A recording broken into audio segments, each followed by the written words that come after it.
Why is it that when you speak about spirituality or liberation, people turn away? Yet when you mention money, fame, or pleasure, their eyes light up. How can we truly help those who are trapped in worldly desires and don't even realize they're suffering? Welcome back to the channel where we discuss timeless wisdom and how to apply it to real life. Today's topic is something many spiritual seekers and practitioners struggle with: how to help those who are not only uninterested in the Dharma but actively avoid it. Based on real teachings and experiences from spiritual masters, today we are going to walk through powerful methods that don't rely on debate or persuasion, but on something far more effective: personal transformation. In many parts of the world, countless people are deeply entangled in illusions. Speak to them of enlightenment or liberation, and they shut down. But mention money, romance, or entertainment, and suddenly they're all ears. We live in an age where sensory pleasure is worshipped, and the mind is addicted to external validation. So the pressing question is, how do we plant seeds of wisdom in such infertile soil? Let me take you back to a small town in Silicon Valley, California. This wasn't just any town, it was home to some of the most brilliant scientific minds in the world. Amid this highly intellectual and technologically driven community lived a group of Dharma practitioners. They were not flashy, nor were they loud, but every day, without fail, they carried themselves with a serenity and joy that was hard to ignore. The neighbors took notice. They began to ask curious questions. Why are you always smiling? Why does your home radiate peace? Why do you seem so fulfilled? And the answer was disarmingly simple: we practice Buddhism. The reactions ranged from shock to intrigue. Buddhism, really? Isn't that all about suffering and monks in robes? They would ask. But then came the explanation. We follow the Pure Land path, which emphasizes happiness, peace, and inner clarity. The teachings invite us to live simply, be mindful, and awaken the mind, not to withdraw from the world, but to engage with it more wisely. The lesson here is profound. People are more influenced by what they see than by what they hear. You could lecture someone for hours about impermanence, compassion, and non-attachment. But if your own life is filled with anxiety, tensions, and confusion, your words will fall flat. On the other hand, if your presence radiates calm, joy, and strength, people will naturally be drawn to you. They'll ask, "What's your secret?" And when they do, that's your moment. Words may be forgotten, but a living example speaks volumes. This is the essence of what's called body teaching, to demonstrate the Dharma through your behavior. It's not about preaching, it's about becoming.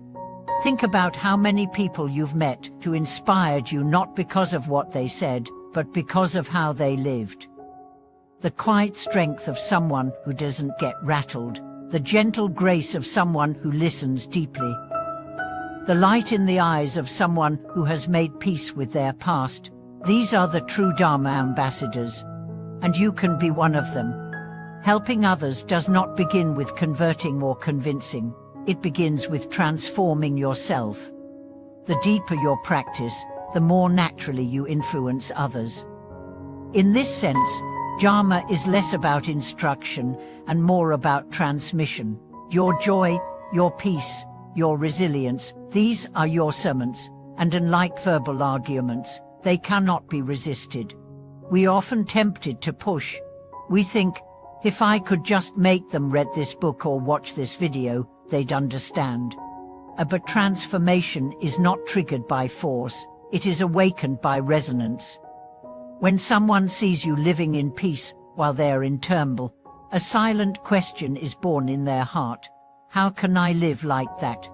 That question is the beginning of the path. For now, here's another real story. In the same town, a small Pure Land center began holding weekly informal gatherings. These weren't formal meditation sessions or Dharma talks. They were just casual, friendly conversations over tea. No robes, no altars, no dogma. People from all walks of life, scientists, teachers, entrepreneurs began to attend out of simple curiosity. Over time, these conversations deepened. Questions arose. What do you mean by rebirth? Is karma real? Why does chanting make me feel calm? And slowly, like the opening of a lotus, parts began to awaken. This approach, gentle, invitational, and rooted in example, is more effective than any debate. It bypasses resistance and goes straight to the heart. And in today's world, filled with noise and opinions, what people are truly yearning for is authenticity. They want to see that peace is possible, not just in theory, but in someone's life. So how do we begin? By living the Dharma, by being joyful, by being compassionate, by being wise. And when asked, by being ready to share, not to impress or convert, but to connect. Imagine a world where each practitioner became a beacon of sanity in the chaos, where neighbors, colleagues, even strangers could feel the presence of something timeless in your calm demeanor, where your very way of being reminded others that there is another way to live, freer, lighter, deeper. This is the work of spiritual service. Not through coercion, but through invitation. Not through instruction, but through demonstration. And yes, it requires patience, because change doesn't happen overnight. But just like water shapes stone over time, your presence can become a quiet force of transformation. And now, let me speak personally. I've known people who once ridiculed the Dharma. They called it escapist, irrelevant, or worse, superstitious nonsense. But after years of watching a loved one practice sincerely, seeing the joy, the kindness, the transformation, they began to wonder. Some even started asking questions. A few began to meditate. Others began to read. It didn't happen because of arguments. It happened because of love and patience and example. If you're trying to help someone who refuses to listen, stop trying to speak. Start listening. Start embodying. Start living in a way that makes them curious. The most powerful influence is not found in your words, but in your being. So if you want to help someone awaken yourself first. Let your life be your message. Let your joy be your teaching. Let your peace be your persuasion.